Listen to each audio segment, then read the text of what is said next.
What's good with it in the hood with it? Welcome back to the collective clips where you already know. Das. We about to get it in. But before we get it in, let's get in with this intro.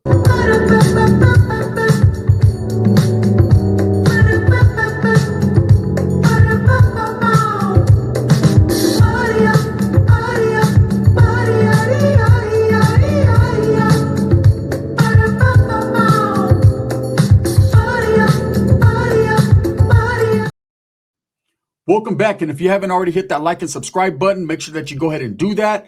Put that notification bell on all so that way you're directing the direction of the dope content that the gun stays kicking. I appreciate the support, man. I'm very humbled by it. Man, there's a lot of Tory Lanez content going out, a lot of conversation, right? And one of the things I heard that was wild, I wanted to speak on right here on this channel, man, because it's a super duper topic that we need to get into. So let's just talk some shit. Trip out. Can one man run a yard in the California prison system? Is one man capable or able or have enough status or is he a real enough one man that everybody fears, or because he has money or because he has clout or juice? Does one man simply run a yard? Now, I'll tell you this. I've been on yards where I've seen ghosts. And when I say ghosts, yeah, I've seen some real ghosts, but I've seen ghosts, and I call guys that are able to walk around because they have so much juice and so much respect, even from the guards. They're juiced in. I'm talking about casino juiced in. I'm talking about guys walking around with ice chests, guys with VCRs in their cells. I've seen guys that are out and about during count time. I've seen a lot of different things, man. But did that man truly run that yard and control that yard, and was everybody spooked? No. There was a lot of people that had respect for that individual because he had been down 40, 50 years. He had done his time, man. He had put in his work. And now he was able to, because of his reputation and because of the respectful manner in which he carried himself, he was able to walk around that yard and do things that other convicts could not do. And everybody's seen it. Now when it comes to, and I'm going to explain to you one guy that was able to do that. When it comes to this narrative that Tory Lanez was controlling or running a yard because he had money. Look, if you guys recall, there was a guy, I don't know if you know him, man. Some of you might. His name was Suge Knight, right? Suge Knight, the CEO, the owner of Death Row Records, who was worth about $150 million at the time of his incarceration in Mule Creek Prison, right? Now, this was back when Mule Creek was still activated, when Mule Creek was still a good yard to have your presence felt on. And, I actually had my Theo, who was on Mule Creek Yard with Suge Knight. So he told me in his own words, his own story, exactly how it went down. When Suge Knight was there, man, he had a lot of respect. There was a lot of dudes swinging off his whole nutsack, right? And that dude did look out for his people. He bought all the brothers, man, on Christmas time a TV. Got him, hey, stop looking at boobs and start looking at boob tubes, right? He took care of his people, but he did not control that yard because there's a lot of different ethnicities on that yard. There was the Norteños, there was the Southsiders, there was the Paisas, the Native Americans, the Usos. So one man cannot control a whole yard. It wasn't like he had that shit under tight control. He had respect, and of course he had money. If he needed something to get dealt with, man, money pays the way. That's a fact.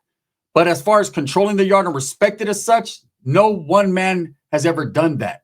No one man has been feared enough to control the yard, especially when you have prison organizations that are involved, right? Because ultimately, we all know who really controls the yard, and it definitely isn't just one man out there having people do what he wants. So there's no way on earth possible in the California prison system that Tory Lanez ran the yard. So whoever's spinning that narrative and saying it was happening, respects to you. No disrespect on a personal level, but we know that's bullshit, man. That has to be bullshit.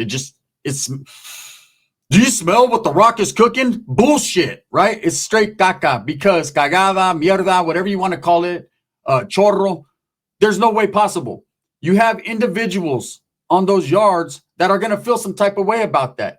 There is never a situation where any other ethnicity is going to be able to control another one having money, status, none of that. It just ain't happening.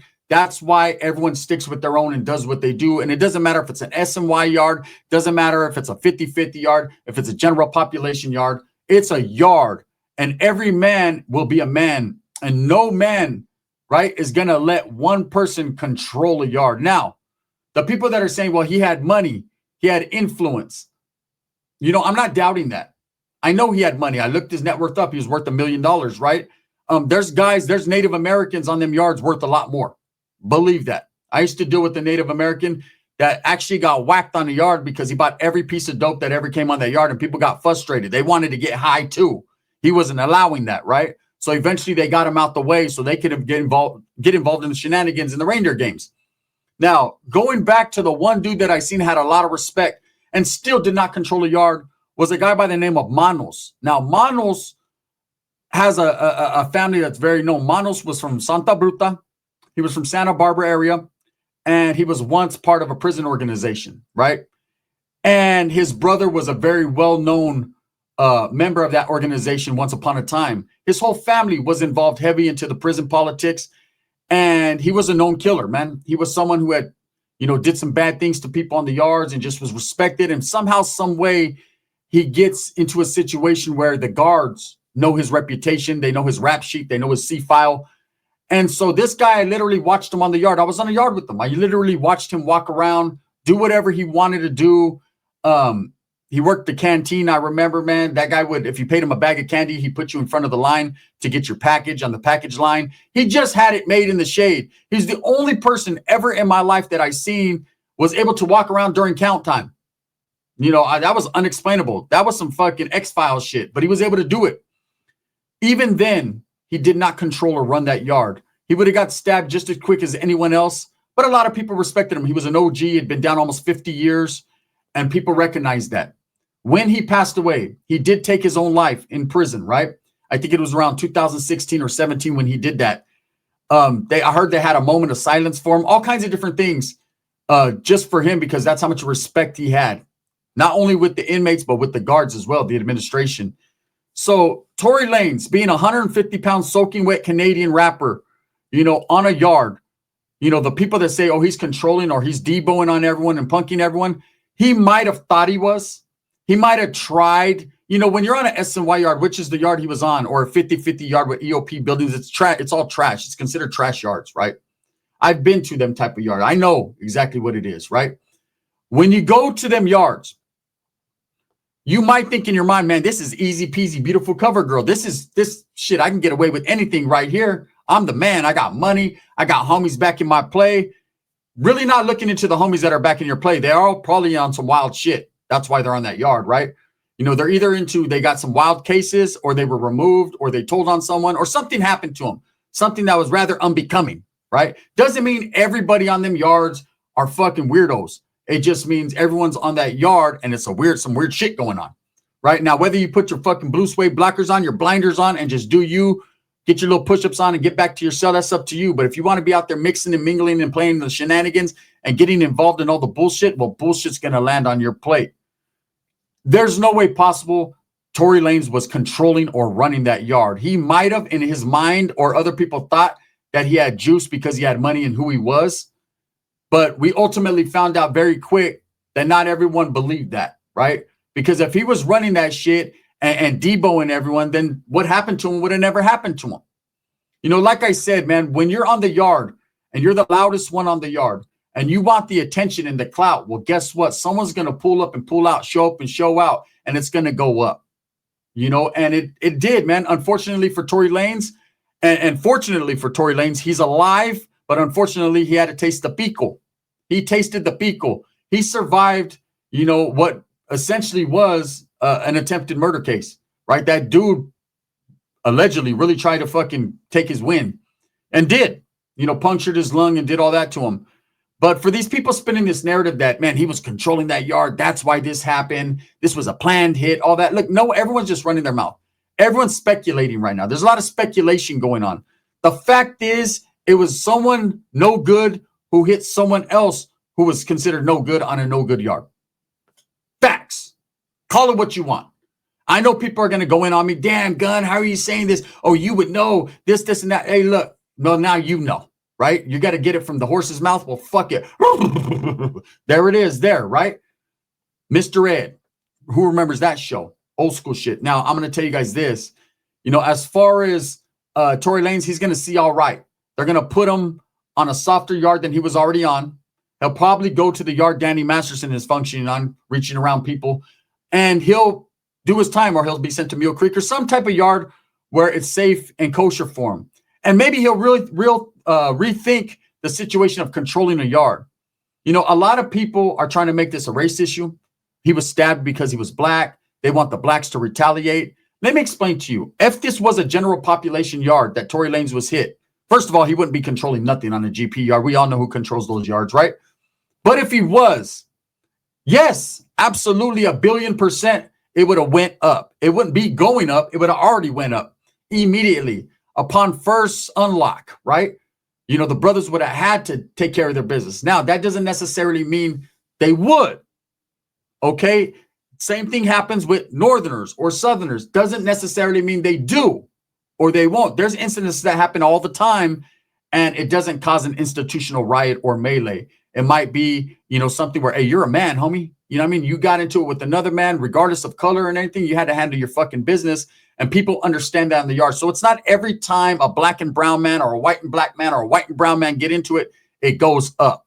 Now, of course, on the 180 level 4 yards, yes, there's no hands-on. It's pretty vicious and violent, man, and motherfuckers feel some type of way. Everybody wants to be number one, right? So, yeah, in that case, shit'll go down. But in this situation on an SNY yard or a 50-50 yard or whatever the fuck kind of yard it was, them brothers right there ain't tripping. Half them brothers that are on that yard, just like half the Mexicans that are on the yard, are in there on some wild shit, just like the Mexican dude who did this. He was a weirdo. He had weird cases, right? Believe me, I'm trying to tell you guys the truth. Look, perfect example, the Pelican Bay riot. We all talk about it. We've all heard about it. We've all watched it. It was a riot that happened between black and brown, between the Southsiders and the brothers on that yard, right? And, you know, the background story on it was all based upon disrespect. Some guys got disrespected and they felt some type of way. They did not get off where they were mad at, where they should have got off, and brought the whole collective into the mix. And it went down on the yard. Now, of course, the Southsiders cracked it off with the brothers. And, you know, some brothers stood their ground. Some didn't. Some Southsiders got involved. Some didn't. Everyone suffered the repercussions for their actions at the end of the day. That's how it went down. But you never seen no get-backs. There was never a retaliation for that. And there was a lot of people that got left on gurneys, leaking. Another case in point, that was about a 12-minute riot that happened, man. And a lot of bodies dropped. And there just was never no retaliation on that. It just was what it was. It got chalked up to the game. And it's like, let's just go out there and function and continue to program, right? Case in point, another riot that happened in New Folsom between black and brown, the Southsiders and the blacks again. This riot, a lot of people don't speak on, but it was actually probably the worst and most bloodiest riot of all times, even more so than Pelican Bay. It lasted over 30 minutes long. Southsiders cracked it off with the blacks again, right? Shit happens. You know, unfortunately, man, there was racial tension, and there was usually it's not even racial tension. It's other things that lead to that, but it looks that way when it's a black and brown thing, right? There was no retaliation for that thing either. You know, and let's reverse it, man. There was an incident that happened a while back, you know, where someone got jumped on the tier by a black dude, and there was no retaliation for that. So what I'm saying is this: in prison, it is what it is. Every yard is different. Every yard maneuver is different. But I'll tell you this, there's no one man controlling that yard. There might be one man with super, super duper status who has a lot of juice that's able to make some moves on that yard. Tory Lanez was not him. Tory Lanez, the fact is this. He got incarcerated. And I know people are backing his play because he was a rapper. And I guess, man, if you're a rapper, you run the world, right? But he got locked up for a very unusual case, shooting a woman in the pinky toe, right? Not a bad case, but, you know, people are not going to look at that like, oh, this motherfucker's a gangster, right? He done shot a chick in the pinky toe. And believe me, for whatever reason, he found himself on that yard, on that SNY yard. Now, you have people like Cain Velasquez, because people like to say, well, he's a superstar. He's a star, so they put him over there for his own safety. For, you know, well, then if he was over there for his safety, he should have stood safe. Obviously, it wasn't safe enough. It was rather unsafe because he's sitting in the hospital right now on breathing tubes, right? So it just was very unsafe. But you have people like Cain Velasquez who didn't check in or go to them yards. Yes, he was in protective custody for whatever reason in the Santa Clara County Jail, San Jose Jail. But he's on a non-designated yard now, not an SNY yard, right? And he's a superstar. So it just goes based on case factors, and it goes case to case. We don't know why he was on that yard, why they chose to put Tory Lanez. But the fact is, he was not controlling that yard, deboing anyone, running anything. He might have been running his mouth. He might have been upsetting people. He might have been doing business with the wrong people. But everyone that's over there has some skeleton in the closet, whether it's good or bad. They just don't want their shit on blast. So he got blasted by a dude like that. Probably came out of the EOP building. There's 2 EOP buildings on a yard. He probably came out of the EOP building, all J-catted out, and got off for whatever reason. You know, obviously, they were in the same area, you know, so it is what it is. I'll say this, though, as far as the narrative people are saying of him controlling a yard and he was running it because he's rich and he has money. Like I said, man, I've been to prison several times. There's Native Americans on the yard with more money than Tory Lanez. You don't believe me? Truth. I knew a dude there, Dreamer. He was a Native American. That motherfucker received $76,000 a month from his tribe, right? They owned a whole bunch of casinos. He was tapped in. He was one of the elders. He was really in. Now, of course, he didn't get the money on his books. You could only have so much money, but he had a bank account set up through his sister where the money landed. It was all legit, all legal. You know, they get allotted a certain amount of money a month, depending on, you know, who's who and what's what. And he was receiving $76,000 for the rest of his life, every single month. He had money. He had millions saved. So like I said, man, money does make things easier in prison. It's less stress. You eat better. You know, you might be able to involve yourself in some of the shenanigans without having to stress because you could pay your debts and stuff. But that doesn't mean you're protected or you're saved. In fact, there's a lot of haters. There's a lot of envious people. There's a lot. You're in a fucking yard full of cutthroats, people who have robbed, raped, pillaged, and did these things their whole life because they're trying to get ahead and they didn't want to go get a job, right? So if you think you're going to be on the yard balling out, showing off, eventually someone's going to feel some type of way and you're going to get stabbed all up in the lung area. That's how it works. That's what happens, right? So for the people that are saying, hey, he controlled the yard, and for the people that are absolutely saying that the blacks should retaliate, no. Now, there was a video put out. Someone called someone, and shout out to Chill, 16 to Life, man, you know, for doing his little thing and tapping in with people. And I heard a phone conversation where the black dude said, man, it's going up, meaning it's going down. Man, the popos watch this shit. You just gave them a heads up. Let them know it's going down. That means they're going to keep your ass on lockdown or they're going to watch very closely. You know, it's a telling situation. Don't tell on your people. If you're going to handle it, go out there and just handle your business and we'll read about it and talk about it.